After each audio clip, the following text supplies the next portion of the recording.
I step out onto my porch at dawn, coffee in hand, ready to fire up the day and feed my cattle, only to find a brand new Mercedes-Benz G-Class parked right across my barn door, gleaming like it just rolled off a showroom floor. The nerve of itchy chrome, not a speck of dust, blocking the only way I can get my tractor out. And standing there, leaning against her pricey new toy with a smirk, is none other than Linda, the HOA queen who's been itching to run my farm out of town since the day she moved in. Hey there. I'm Jake, a 55-year-old farmer who's been working this stretch of land in Willow Creek, Tennessee, for as long as I can remember. This isn't just dirt and fences to mites my family's story, carved into every plank of that barn my dad built, every furrow my granddad plowed. Back in the day, neighbors around here tipped their hats from tractor seats, not filed complaints about unsightly livestock. But then the suburbs crept in, folks chasing cheaper taxes and that rustic charm they saw on some HGTV show. With them came the HOA, and at the front of the pack was Linda clipboard in hand, high heels clicking, acting like she owned the whole county. Linda wasn't just any HOA president. She was the kind who'd underline bylaws in 3 different colors and knock on your door to lecture you about grass height. The first time she showed up at my place, she squinted at my barn like it was a pile of junk, saying, "This structure doesn't align with our community vision, Jake." A laugh at me barn's been standing since before her cul-de-sac was a twinkle in a developer's eye. It survived floods, storms, you name it. Meanwhile, her idea of legacy was probably a matching set of patio furniture. From that day, it was like she declared open season on me. First, it was my rooster waking her up before her yoga class. I told her he doesn't punch a time clock. Then it was the hay bales too close to her property line, the smell of my cows, the rumble of my tractor. One time, she marched over during harvest and demanded I cover my hay because it ruined her curb appeal. I asked if she wanted me to knit sweaters for my pigs, too. She didn't crack a smile. Linda doesn't do humor unless she's laughing at you. I tried to play nice, I really did.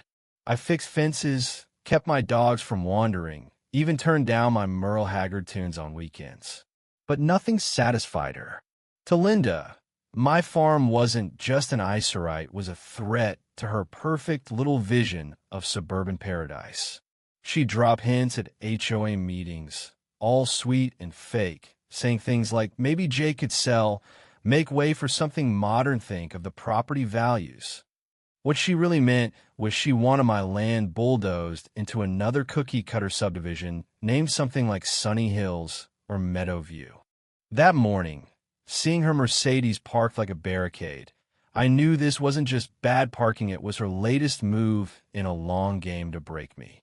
My barn door's not just a door, it's the heart of this farm. Block it, and you choke the whole operation. Oh, hey, no feed, no way to keep the cattle alive.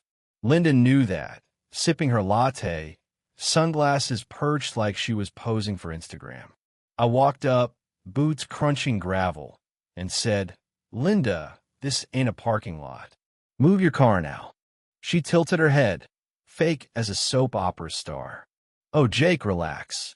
My driveway's being redone, and I needed a spot for my new baby. Your tractor thing can wait, can't it?" She giggled, like my life's work was some cute little hobby. My blood boiled, but I kept it steady. "My cattle don't wait, Linda. Move it, or we're gonna have a problem." Her smirk widened. "Problem? Please. You're already on thin ice after that pig pen complaint. I could have you fined by noon." "That pig pen complaint?" Her whining that my hogs smelled too much like, well, hogs. I bit my tongue, knowing she'd love nothing more than to drag me into her HOA battlefield, where she ruled with fines and paperwork. I tried one last time. "Linda, I'm asking nice. Move the car."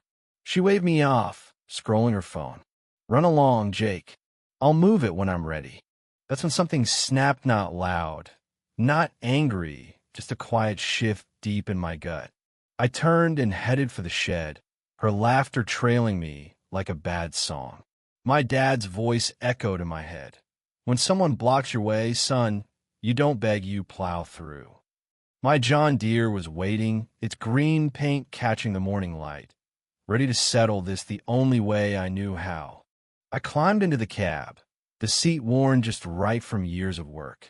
That tractor's been with me through everything, hauling hay, pulling stumps, even dragging a neighbor's car out of a ditch one stormy night.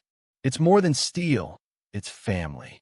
I fired up the engine, and the roar shook the air, scattering birds and making the ground hum. Linda glanced up, her smirk faltering for the first time. Neighbors started gathering along the fence, phones out, sensing something big was about to go down. I rolled the tractor out slow, deliberate, letting the rumble speak for me. Linda hopped off her car, hands on hips. Jake, you wouldn't dare touch my Mercedes.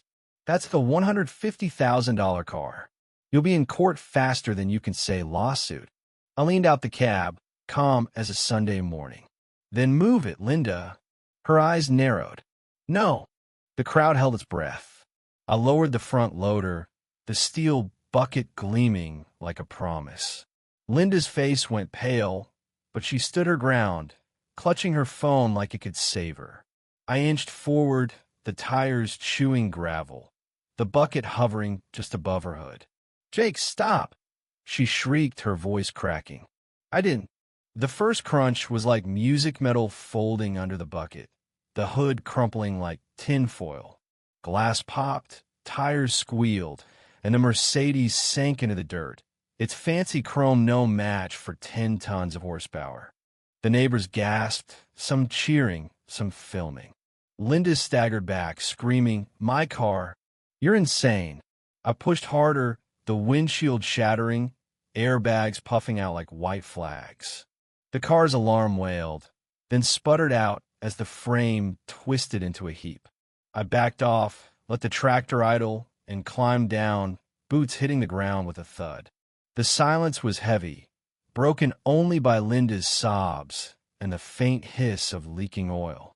I looked at her, mascara streaking, hat crooked. You should have moved it when I asked. She pointed a shaky finger. I'll ruin you, Jake. The sheriff, the HOA, my lawyers will bury you. But the crowd wasn't hers anymore. Old Mr. Dawson, who'd been farming longer than me, hollered, "About time someone stood up to her." A young mom chimed in. She fined my kid for chalk drawings on our own driveway. The tide had turned.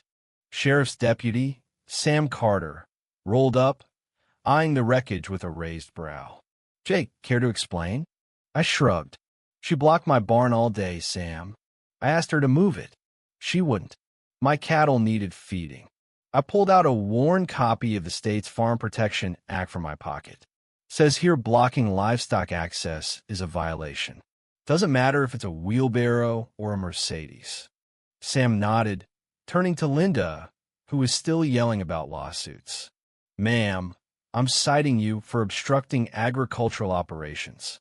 And Jake, you'll need to file for damages, but I don't see grounds for charges against you. Linda crumpled the citation in her fist, screaming, "This isn't over." But it was. The neighbors' cheers drowned her out, and for the first time, I saw her shrink, just another bully who'd lost her crown. That night, my cattle fed, barn door wide open, I sat on my porch, sipping tea, the stars bright above. The HOA meeting a few days later was the final nail. Linda was voted out, her reign done. The scarred patch where her Mercedes died stayed there, a reminder of the day grit beat glitz. I don't hate Linda, not realish, just a woman who thought money and rules could outmuscle roots. She was wrong, but I know her type doesn't quit. She's out there, plotting, waiting for another shot. And I'll be ready, my tractor gleaming in the shed, my neighbors at my back. So what about you? Ever had a Linda try to bulldoze your life with their fancy toys or petty rules? What would you do if someone parked their ego right in your way? Drop your story in the comments. I am reading everyone. And if you like this tale of tractor justice, hit that subscribe button. Trust me, around here, the drama's always just a barn door away.